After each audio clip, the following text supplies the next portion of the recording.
Down to 20 yards. You ready? I'm ready.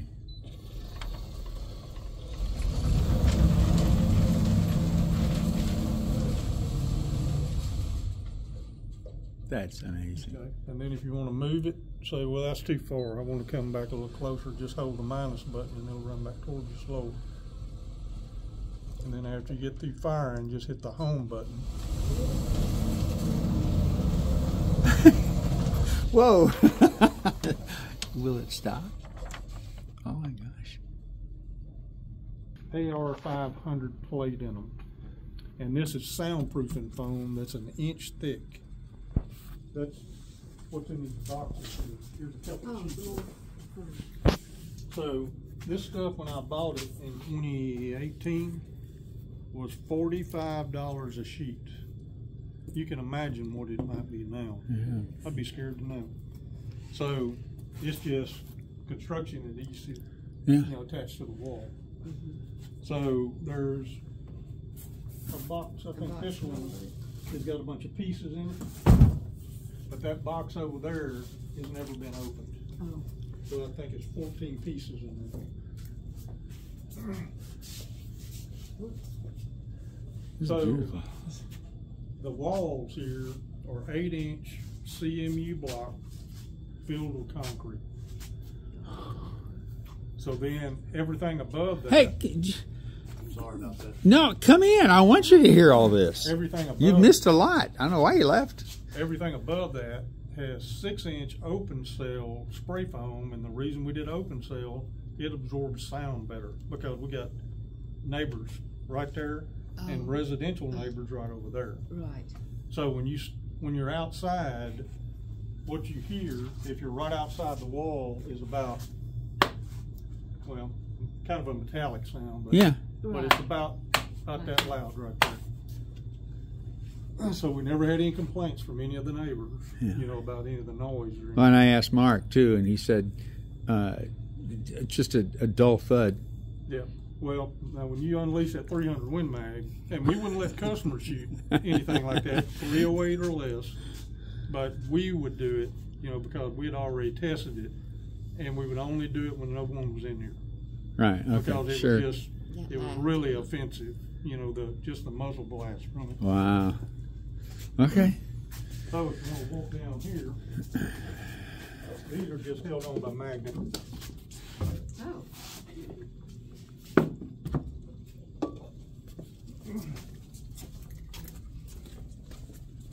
So the first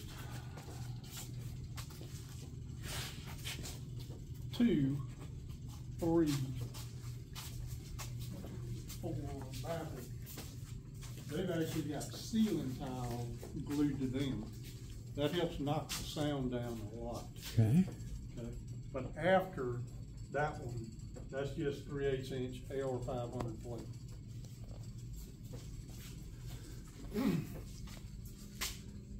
So you can see the spray foam up there above the trusses and everything.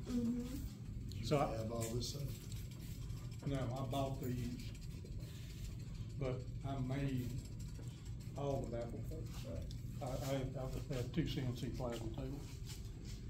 So I also happen to be an electrician, so I did most of the wiring too.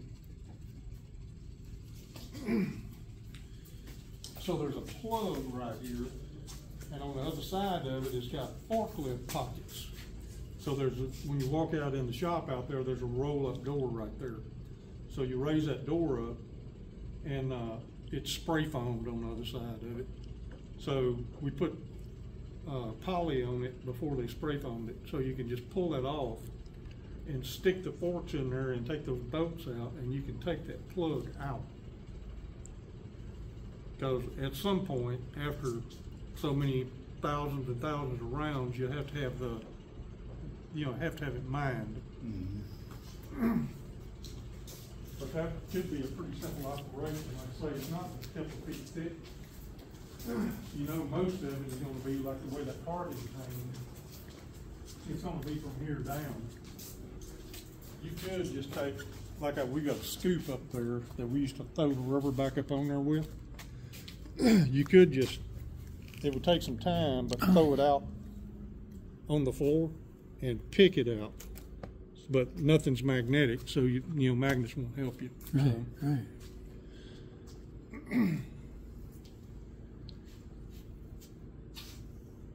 so that's part of the ductwork there that's gathering the air that the supply unit is sending and going outside and just being exhausted. I've got 2 heat detectors here. We had one incident. A guy come in here and he had tracer rounds. And we were busy.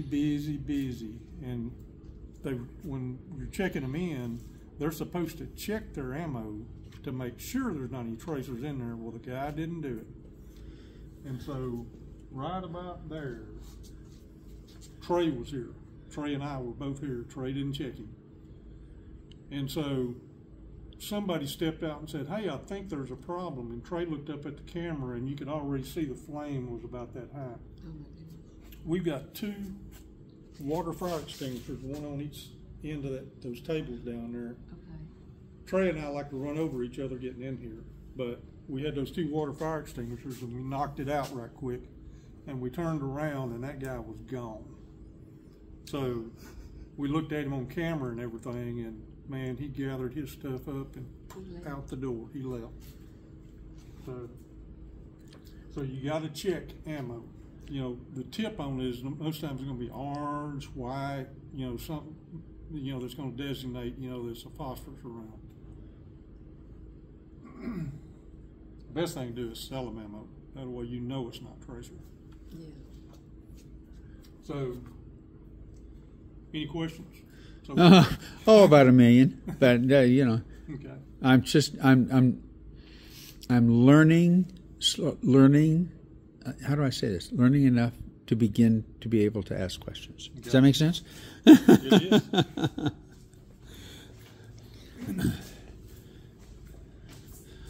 I was did security at a nuclear generating plant in Platteville, Colorado, and that's been over 50 years ago. So I have whatever I knew then, most of has been forgotten. You'd be surprised. Well, I know, and it'll come back and stuff, and things have changed. Oh my gosh, things have changed so much since then. So this right here was a great idea that I found out was those were left out. If you've got 2 men big enough to lift that out full of brass, Oh. and we found out that we did not. Well, what is that? What's down there? It's catch pans. It's what? Catch pans. So you can just sweep the brass off in there. Oh. So if you're going to use those, make sure when they get a couple of inches in them You empty them. to go ahead and empty them. Don't let them fill up. Because it'll take about 6 guys to get it Pull out. them out, huh? How deep do they We get know in? five guys like you, don't I we? know several. Shine your light down here. You can see the bottom. It's just got a few. See the bottom over here? Uh-huh.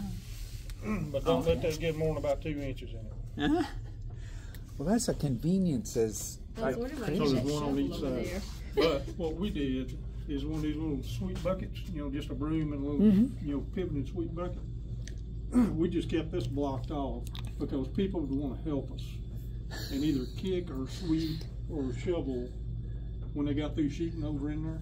We didn't want them in there. right. Yeah.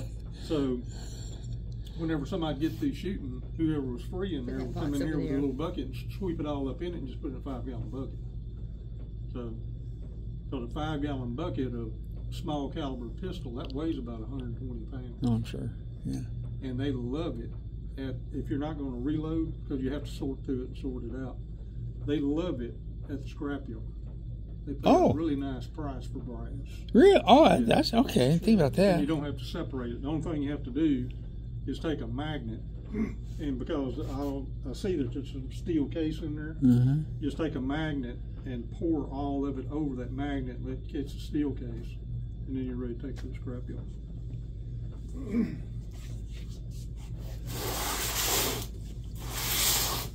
And then cover it up with your box. Yeah. Look like some escape route at first. Yeah.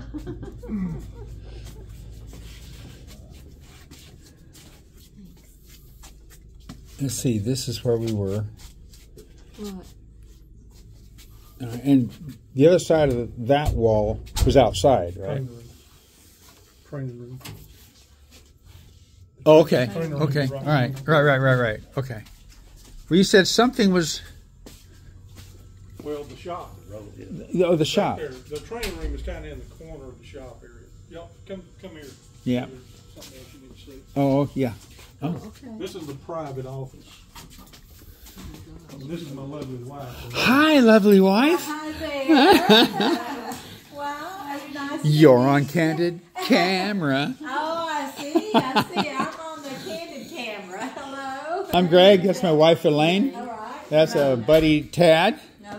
Hi. And this is, let's see, this is about here of what I was expecting to be about here. Oh, okay. So, It's pretty large. Yes, it is. It just keeps going. well, and I brought Tad along to see what kind of construction and things like that we're going to need to do, because I had some ideas. I wanted to have a training center and all that kind of stuff. Partner up with you. It's already here. I mean, I don't need to do a thing, especially with, it's going to be a multi-use kind of thing anyway, not just the gun shop. But Sure, yeah. Well, it's, that's kind of how we, used it ourselves with the whole. And we can keep a secret too, because everything we're discussing that I'm telling you, that's all confidential. That's between me and you. you hear that? Okay. Yeah. I appreciate letting me record then. Because I know how Ruston is. I don't need a bunch of misinformation going every which way on Ruston, and every time I go somewhere, people want to talk to me for 30 or 45 minutes about it, and they have no interest in the gun range. They're just in it for the gossip. Right. Oh, yeah. So especially the monetary amounts, that Right. is confidential. Absolutely. Yep. Even Absolutely. the fact that the stuff is for sale is confidential. So, anyhow, there's very few things that don't go. Those filing cabinets don't go. Those bookshelves don't go. That musical equipment over there don't go. Well, forget the whole thing then. We're done. And this safe right here doesn't go. Okay. Guitar. No, I doubt that's a. Those, Oh, is that oh, your the personal? guitar. Yeah. You say the music stuff doesn't go? Is it? Yeah, that's just the ones I might need to get to quick. Look at it now. You say the music stuff doesn't go? Oh, that's all right. I'm a musician, and in fact, I'm in 3 bands right now, Let me and show you something. I do a lot of. This is something. You what? This is something I Sounds found. like this might be meant to be. I'm trying to get my work done so I can go visit my family in Texas. We're both from East Texas. So I write I'm a lot retired of school teacher. songs. And you started Trey it is. normally puts the music to them, and I play just well enough to write. Busy, yeah. That is a Sinker Redwood Yes. Taylor Yep. T3. That's beautiful. And the funny thing about these, I've got several Taylors. That case hadn't been opened in probably over 2 years. Shame on you. And I bet you, It's still insane. yeah, I've got a. it's got a sound like no other That's beautiful. What type of music do y'all do? country. Yeah. And some, well, I don't know what you'd call it exactly. It's a kind of Cajun country, sort of. But we don't do any hip hop, rapping. You play any group? When I had the time, I would assist Trey. I normally ran sound for him. But we wrote together, and so it was kind of like Methuselah and Baby Jesus. You know. I've got a lot of business experience. Trey's got a lot of talent, so that kind of went pretty well together. Okay. Okay. All right, so that is And that's private outside. Okay. parking out here, so you can come and go and people don't catch you. So you gotta come around that big fig tree and that other tree, so you're kinda hid nice. back here. Yeah. Yeah, good deal. So when we get out here in the shop, Mark's in the process of trying to work and getting stuff ready to move, so you really need to be careful about where you step. Okay. Where's he going? Take care of He that. built the shop out at his house. I'm sorry. He's got what? He built the shop out at his house. Have a good Thanksgiving. Oh, really? So he's going to do his trucks and over out there at his house? He's gonna do about the same thing he's doing here. Okay. You know, he does a lot of bed liners, a lot of Yeah, custom work. yeah. Well, he put a hitch on my Jeep Compass. And, So Thanks. these are solid maple cabinets that I had custom made. They'll go too. There was no drain here. wait, they'll go. They go With it, okay. everything else. So there's no drain here. So there's a sink pump under here that needs to be replaced. Okay. What it does is it pumps in the wall and it goes over the bathrooms and then dumps in there. Okay. So there's another one of these that's matching. You can put it anywhere you want it to. We slid it around two or three different places in there.